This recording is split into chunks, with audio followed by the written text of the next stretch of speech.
Peace family, your boy FONZi Neutron back again with it, representing for BatterOnline.com. Hope everybody having a great Friday wherever you're at out there in the world. Appreciate you tapping in with us. I'm joined once again by the West Coast Big Dog, Floss Mode, aka Phalos Angeles. Press that subscribe and like button. Yeah, you got to do that, man. You got to do that because we ain't stopping. We ain't stopping. We not gonna stop. Yep, we ain't gonna stop. And the thing is, even just on that vein, I was just gonna try and keep the syndication going because one thing, unfortunately, that hasn't been stopping this side of the year has been a lot of backwards and forwards in the media, namely with Master P, which has been strange because for so many years we think of P, highly respected, somebody whose name's not really mentioned in any kind of BS and stuff like that, but as of recent, there was a lot of hoopla. You can check out the other videos on the channel, and I'm sure you guys might be abreast with some of the other information. And, P made his statements, just hilarious chimed in, but we've actually been sent some audio from Fat Trel, which we're going to check out, and some interesting posts that was posted to his social media account also. So, first thing, let's see if we can get this audio up, and we're going to check this out and then chime back in with some commentary.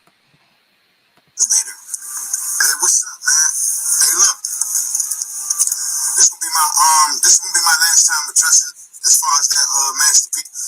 I just seen a little Breakfast Club with Charlamagne the God and Jess. I believe her name is Jess. She's from Baltimore, right? Shout out to Jess.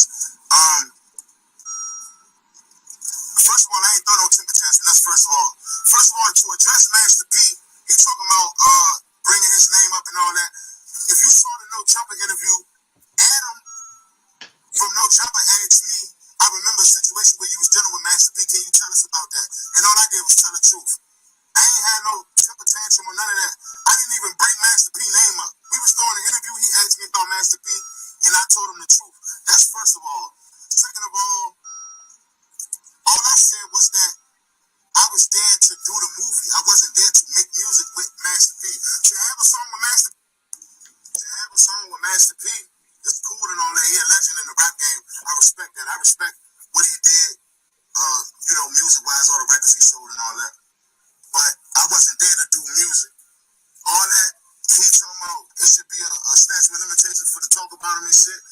I ain't had Master P on my mind. Asked me a question and I kept it 100. Okay, so we're going to pause it right there. We could definitely hear Fat Trel. He sounds very passionate about the situation. Once again, he reiterating that he was just asked a question in an interview, just like, we all do this podcast media stuff. And, sometimes we're, what it's like. Sometimes you're on the one side of the camera. Sometimes it's you being asked the questions. But, I don't think he said anything personally disparaging so much in his interview. But let's get back to what he had to say. He talking about it should be a statute of limitations for the talk about him and shit. I ain't had Master P on my mind. Asked me a question and I kept it 100. If I'm gonna do an interview with him, I'm asking me a question. I'm gonna keep it 100. You know what I'm saying? But I like how Master P didn't address the fact that he put out music with me and Holly Boy on iTunes and he sold albums and he didn't do no contract, no paperwork. He didn't contract no lawyers or nothing. And once again, I was never a no-limit artist. We didn't sign no contract. I wasn't in California to be a no-limit artist or to do music with Master P. I was out there to do a movie. You know what I'm saying? So, all this temper tantrum. But like I was saying, P ain't bring up all that trying to sound fly and all that, I separate. You don't want to be with me no more. You don't want to be with me. I don't want to be with you. All that shit sound fly to somebody that's dumb, man. We wasn't out there to do no music. Holly Boy had already had a deal with Atlantic Records. Holly Boy was shooting videos. His videos was on MTV Jams and all that when we used to chill in the crib. We wasn't out there to do no music with P. We was out there strictly for the movie. So, we'll get back to the clip, but just to pause it there, Fat Trel's continuing to stand on his initial statement from the No Jumper interview, saying speaking to the mic a little bit. Yeah, he's saying that he was out there to do a movie, and we've had a few different people chiming in the comments. Some people have said, we can see footage of Fat Trel shooting videos in the studio, doing all that stuff when he was with P and the Louis V mob, and he seemed happy, and he wasn't complaining then. So where's all this coming from now? I mean, me personally, I'm gonna keep it real. Like, I always enjoyed the stuff that those guys did when they was doing that group, but I always felt like it looked from the outside that Fat Trial didn't really particularly not like want to be there, but Ali Boy looked like he really embraced the group and the movement, but Fat Trial looked like, you know, he was on his own time and stuff like that. So maybe, you know, to what he was saying, there was some kind of different elements, or maybe he had a different kind of, you know, thought process of where he wanted to be. But we'll get back to the rest of this, and then we'll chime back in with some commentary, because I know you got some thoughts on it, you know, especially about the statute of limitations and stuff. Okay. All that when we used to chill in the crib. We wasn't out there to do no music with Pete. We was out there strictly for the movie. So I just kept it real with No Jumper and told him how the whole thing Master P went down. And that's why a lot of people thought that I was a no limit artist, but I wasn't no limit artist. You know what I'm saying? And you know, he put out albums with us on it, and he sold that shit on iTunes, and we didn't get paid. And I don't know if Ali Boy got paid. They never contacted my lawyers. What I don't like is the fact that a nigga try to sound sweet. A nigga try to sound fly. Talking about some, it should be a statute of limitations of how long a nigga could talk about you. Nigga wasn't talking about you, man. Nigga asked me a question and I answered the question. You feel what I'm saying? And I like how out of all that fly shit he said, you ain't addressed the fact that you put out music and didn't do the proper paperwork and go about putting these albums out, man. You're a businessman. You know how that shit went. I was a young nigga. You know what I'm saying? And you know, my old manager let that shit go down and all that. So it is what it is though, but at the end of the day, I ain't tell no lie. And as far as that, hold on, that Get Money, I wanted to make a movie called Get Money. You never communicated that to me. You told me you was trying to buy the rights or somehow do the rights to Minister Society 2 or something. I never knew nothing about Gucci Man or none of that. Ali Boy, no, I ain't capping, man. We talk. Yeah, so then we hear from that clip, you know, he definitely had a lot to say, reiterating that he feels he's right and he was just speaking his truth. And he, you know, dispelled the notion of saying there should be a statute of limitations of him speaking out against it. I'm gonna say it in my Bernie Mac voice. Welcome to the music game, partner. Welcome to the music game. That's what happens. You know what I'm saying? Like, and sometimes it's just a part of the business. You know, like I said, sometimes you being ignorant of the fact and not knowing something. You heard what he said. I was young. I was a young guy, you know, at the time. That's how they got me. You know what I mean? I was young. Niggas was talented. Niggas know how to rhyme. I could write my own shit, you know. And when it was like funny, because when I was young and dumb, it was like I got all the opportunities in the world. As soon as I found out how much I was worth and how much money that I was worth, then I lost all the opportunities. Niggas knew they had to pay me. I believe, dude. I believe him because he speak how passionate he speaks about it. He sound like me when I be speaking about my shit. I be very upset about it. You know, I feel like you know, people will put you out with this music game. They'll put you out, you know, and then to demean you, and you don't do it how they want you to do it. Then they shelf you and all this madness. Now, Master P, you know, everybody can't be wrong. I ain't saying that Master P is a shady businessman or anything like that. It's just part of the music game. Welcome to the music game, partner. All that shit. You know, we definitely appreciate that take. I mean, you know me, I'm always Mr. There's two sides to every story, because I always, you know, like to look at things from different vantage points and stuff. And you know, Master P did chime in and say, you know, there was expenses on his part that were covered. There was you know, hotel rooms and stuff that was trashed and things of that nature. And you know, I'm not saying all of that comes with people being young and on the road, but you know, sometimes there are things like that as well to consider. So that just made me think of that when you said, you know, in the instance of you being young in some cases and that as well. You know, that's a whole, I guess, different tangent. But the crazy thing is, you know, this was also shared with us that Fat Trial, he didn't stop there. He went on to his Instagram and posted what I'm guessing was a private conversation with him and Romeo Miller. And here we see, and he's posted this and it says, even his son can vouch. I ain't do no capping. F that ish though. I'm off that ish. So hopefully this isn't something that's going to continue backwards and forwards, especially on social media. We're coming to the end of Black History Month, celebrating 50 years in hip hop. We don't really need it. We do know that obviously everybody's free to have their discourse and stuff, and we approach it in the media how we do. But what do you think of this? He put this tweet out, and it says, "Man, it's crazy how niggas can't simply speak their truth because someone is a legend. I haven't even spoken on my full truth due to respect, but just wanted to show you love and give you props. I'm just tired of folks thinking I know every move my pops make. I'm just in the blue and unknown like you were. Niggas will have me promote and never see one contract, bro. It's just how he moves, and it's allowed because of the mix of fear and respect he has for his past accomplishments. Stay blessed, bro." And we see a reply from Fat Trel saying, "All love, you stay blessed as well. Got love and respect for you, bruh. And in no way try to disrespect the Miller legacy because I'm a real street and I applaud black excellence. But he dragged my name like I wasn't grateful, and that wasn't the case. Second, putting out music for sale without consulting me or my lawyers, I don't respect that.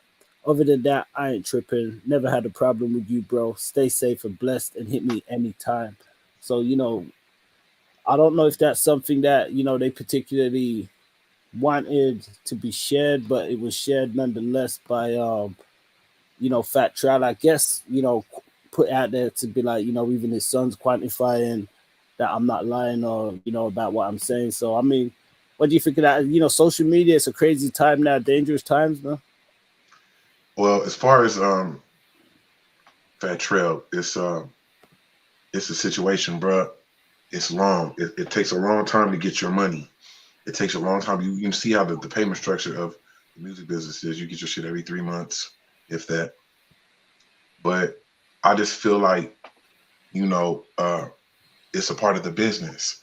Do you think that these people that are CEOs like Master P or a Diddy or a Jay Prince or a Irv Gotti or a 50 Cent, do you think that they became the CEOs by being timid and being the pussy pie?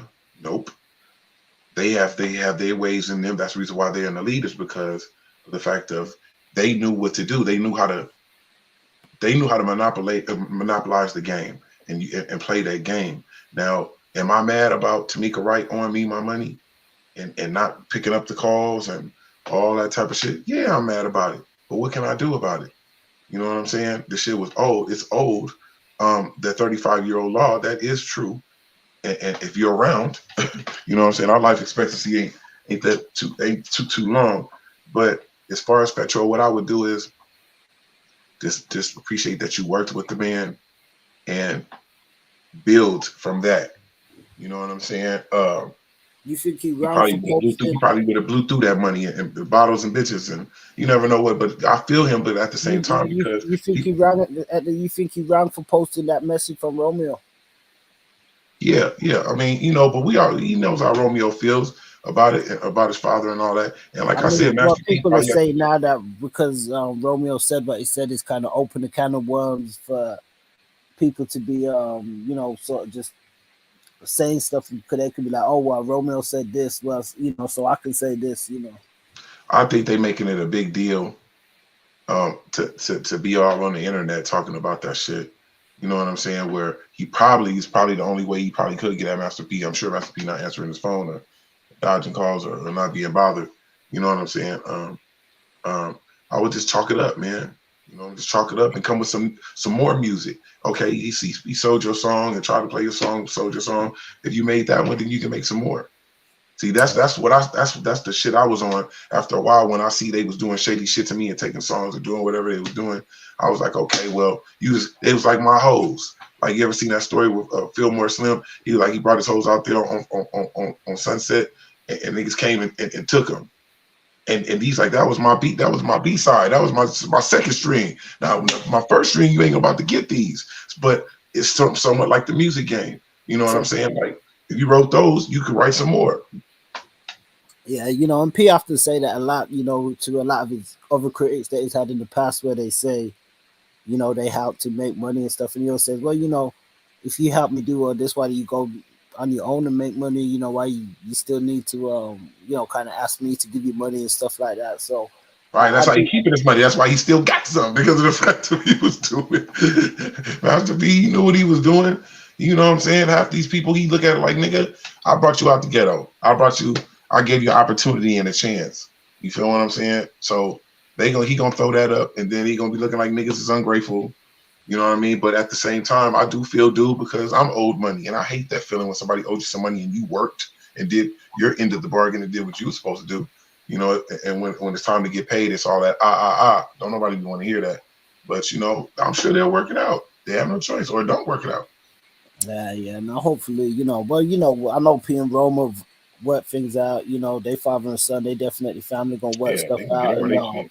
with Fat Trout, I don't think he carrying no malice or anything, but you know, these youngsters, they gonna respond back and stuff as well. We've seen it even with like Jay Prince and stuff as well. With you know, I think the era that we came from, especially where we know or we looked at certain, you know, like you ain't gonna talk a certain way, or especially when it comes to like, you know, the elders or your progenitors or something. But a lot of these youngsters now, if they feel they got a gripe, they gonna voice it and stuff like that as well. And I can't be hypocritical because I'm not one to advocate for people to be silenced and not have their freedom of speech. So even though everybody knows, you know, I'm a huge P fan and supporter and No Limit and all that, and you know the accomplishments, we don't just celebrate them like just now in the 50th anniversary of hip hop and Black History. We've been celebrating the legacy and stuff of, you know, not just No Limit, the NWA, the Tupacs, the Death Rows, the, you know, a lot of the dynasties that help kind of shape or motivate us to what we do today. So we continue to give it up. You know, we give it up to Fat Trial and stuff too for, you know,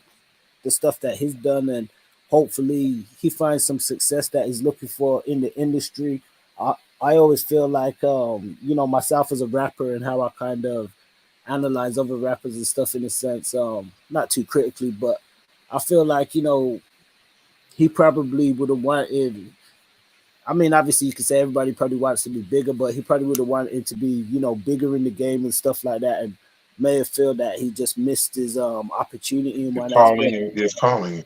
But you know, shit, you probably, you know, that's the thing about this game. It's like, okay, that was one experience. Now the fact of I wish I was coming into the game um at this era. You know what I'm saying? It was just totally different compared to when we were doing music, you know. But I just feel like you can't cry over spilled milk so much. You can be mad about it, express about it how you feel, keep that shit pushing. You know what And I they mean? say, Because Master you P know, he probably caught P when P money was dwindling down a little bit or something. You know what I yeah, that's mean? it. You know, you know, you great, you know, idiom. You know, you can't cry over spilled milk. I was gonna throw in another one. And you know, sometimes you can't bite the hand that feeds you either. You know, so Mhm. well, you know, we ain't there when it comes to the business. So obviously, with people now coming out with these gripes in terms of business and paperwork, only they can you know, make those claims or quantify them if needs be. I do know if you make certain claims that aren't true, it could lead to, you know, a suit or some kind of defamation because, you know, so yeah, hopefully, you know, a lot of this stuff just kind of mellow out. We're keeping everybody abreast as we do with hip hop news. Your boy FONZi Neutron representing for BatDotOnline.com. Join us on BatDotOnline and check out some of our album reviews, news, and updates. Shout out to Mixer Reviews. He be on there throwing down some heavy album reviews, past and present. We got a couple of exclusive interviews coming up and stuff as well. I'm not going to say no names, but they're going to be dope. Definitely shouts out to everybody representing for the hip hop culture. Floss Mode, Press, like press that subscribe and like. Remember I told you. you didn't already know. So let us know your thoughts in the comments down below. Salute, support, and always, you know, just keep it real out there, man. And that's all we can say. That's all we can say, man. I hope y'all learning something from this because you know it could stop a lot of BS going on in the world sometimes, and you have that extra second to think about something that you may do that can cause a life changing events. You know what I mean? So just hold y'all head out there and be careful and keep your eyes open. Yeah. I think it's about time we wind down because for me, the green about to start talking. I'm about to stop babbling. So, peace to the family. Salute, support. Let us know your thoughts and shit.